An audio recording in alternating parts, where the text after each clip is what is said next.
Hello, my dear students. Welcome back again. I am with you again with a new chapter, that is scaffolding, and which is chapter 6 from Wind Chimes book, class 7. And today we are going to understand the poem Scaffolding, written by Seamus Heaney.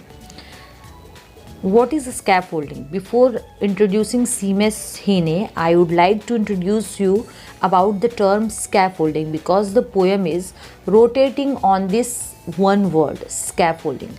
So let us understand first that what is scaffolding. So basically, scaffolding is a structure that is erected in front of a building for the making purpose of the building. It means that scaffolding एक structure होता है जो कि किसी भी building के सामने temporarily erect किया जाता है, बनाया जाता है, जिससे कि उस बिल्डिंग की रिपेयर हो सके या फिर उस बिल्डिंग को बनाया जा सके या फिर उस बिल्डिंग में कलर करना हो. It means that any purpose related to making the building, this structure is built in front of a building. तो स्कैफोल्डिंग बहुत इंपॉर्टेंट होता है उन वर्कर्स के लिए जो कि इसके सहारे खड़े होकर उस बिल्डिंग को बनाते हैं. You can see even in this picture you can understand that there is a building and there is the structure called scaffolding. और ये लेबर जो है, ये इंसान खड़े होकर इस बिल्डिंग को रिपेयर करेगा या फिर कलर करेगा, जो भी करना है. तो उसके लिए ये सिक्योर करना बहुत ज़रूरी है. It is very important to secure that all the nuts, bolts and planks, everything is very proper and everything is tighten in proper manner. क्योंकि अगर वो लूज़ होगा तो ये काम नहीं कर पाएगा and after that even it is the risk of the death. Let us understand about Seamus Heaney, जिन्होंने इस पोएम को लिखा है. Seamus Heaney, he was born in 13 April 1939. He belongs to Ireland. He is eldest of 9 children. It means that अपने घर में 9 children's में वो सबसे बड़े हैं, आयरलैंड से बिलोंग करते हैं. एंड उन्होंने अपना स्टडी वगैरह सब कुछ कंप्लीट किया है सेंट कोलम्बस कॉलेज से. एंड उन्होंने नोबेल प्राइज़ भी अचीव किया है in literature in 1995. Seamus Heaney centre for poetry in Queen's university Belfast. ये उनकी पोएम के कलेक्शन का नाम है, Seamus Heaney centre for poetry. Poems deals with, अब ये जो भी पोएम्स लिखते हैं that is related to the local surroundings, issues in an Ireland. It means that Northern Ireland. ये जब आयरलैंड में थे तो वहाँ पर बहुत सारे इशूज़ थे पब्लिक को लेकर एंड पार्शियलिटी को लेकर. तो इन सारी चीज़ों के बारे में भी इन्होंने पोएम में लिखा है.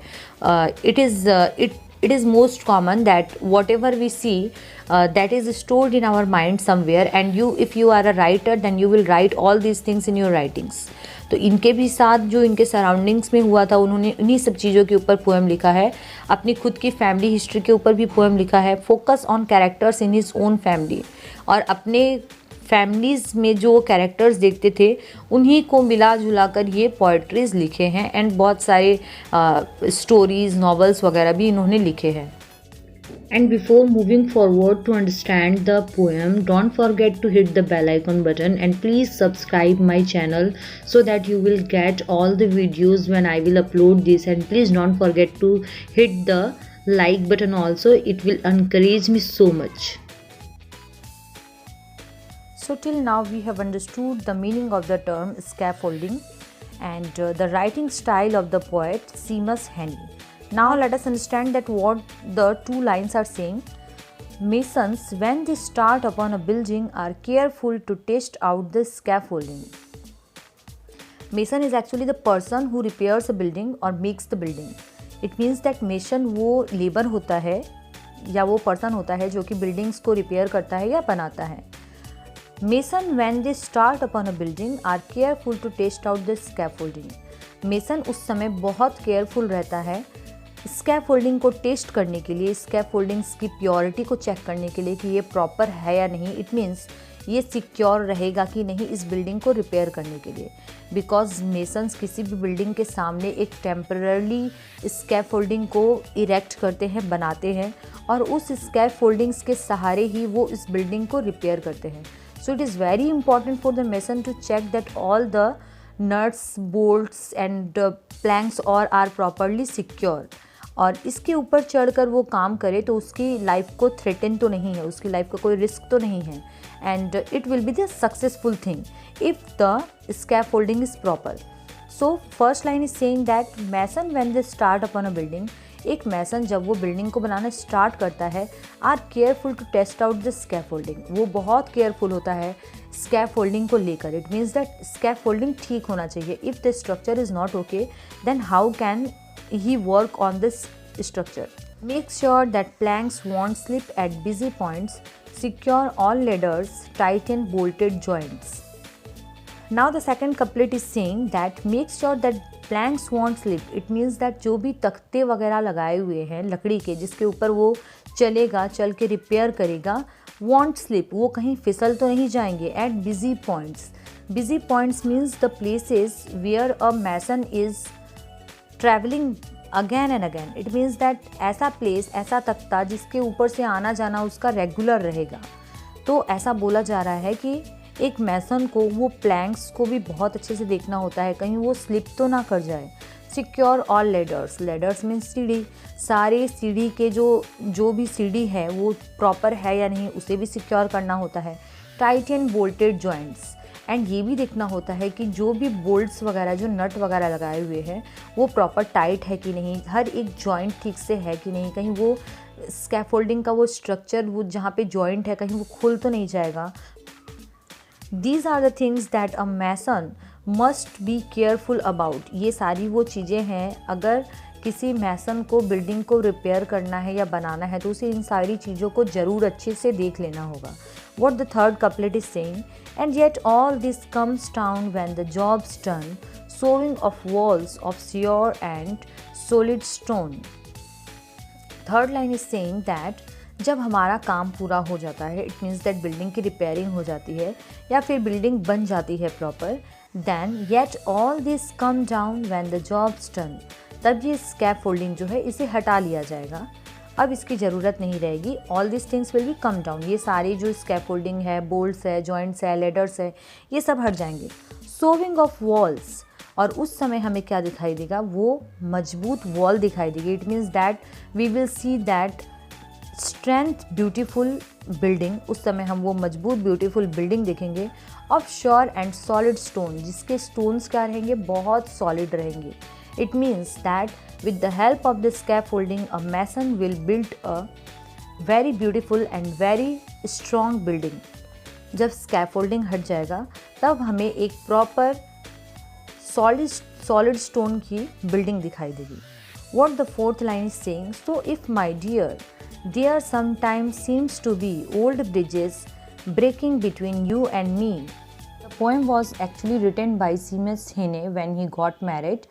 And this poem is actually dedicated to his wife or his loved ones or any couple or friends who construct friendship. It means that poet is actually comparing a building construction to relationship construction. यहाँ पर poet ये compare करना चाहता है कि जैसे एक मैसन अपने बिल्डिंग को कंस्ट्रक्ट करते हैं with the help of scaffolding, in the same way couples or any friends construct a relationship with the help of trust. So this is the thing that we will find in the next couplet. So if, my dear, there sometimes seem to be old bridges breaking between you and me. Now the poet is addressing his wife, that so, my dear, if sometime it happens that you will feel that our old bridges are breaking down. Old bridges is actually addressing towards the old knots.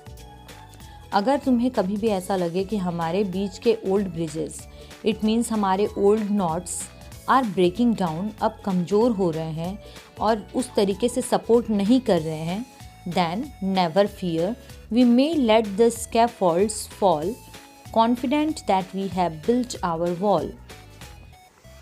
उस समय भी तुम्हें डरना बिल्कुल नहीं है. No need to fear, because as when the building is constructed then there is no matter if you will remove the scaffoldings. In the same way as we have constructed a beautiful and strong relationship, then there is no need if the old bridges are breaking down.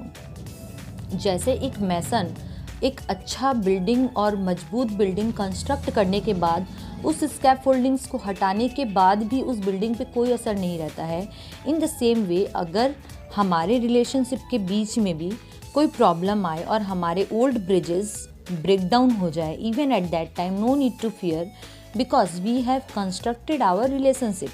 जब masons एक strong building build कर देते हैं तब उसके सामने खड़े होकर उसे एक प्राउड वाली फीलिंग आती है।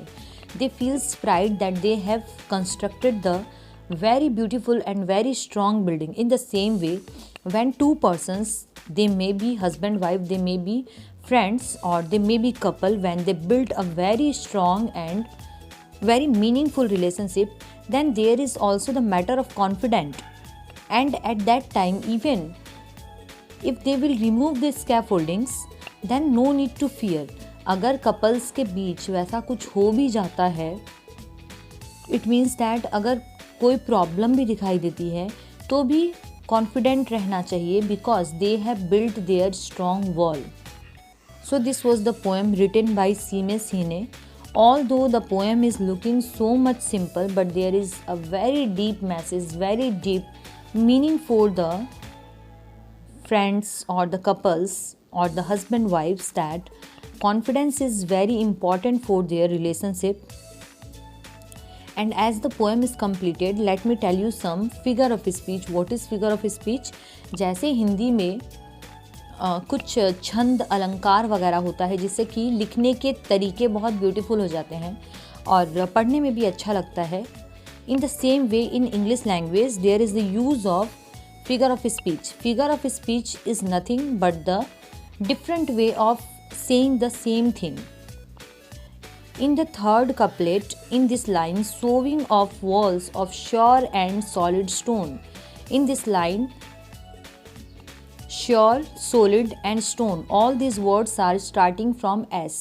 And when the same sound is repeated or when the same words are repeating with the same letter, then it is called alliteration. And in this poem, there is also the use of metaphor because the poet is continuously saying that mason is constructing a building with the help of scaffoldings, but actually he means that couples are constructing a relationship with the help of trust and confidence. So he is saying about the masons, the building and the scaffoldings, but he actually means the friends or the couples and confidence and constructing a relationship. So this was the poem dictated by Sines Hine, and I hope you like this poem. If you like this poem and if this video is helpful to understand this poem, then please hit the bell icon button and please do like my video. Thank you so much. Let us meet with a new chapter in the next video. Till that time, stay tuned and keep watching Study Table.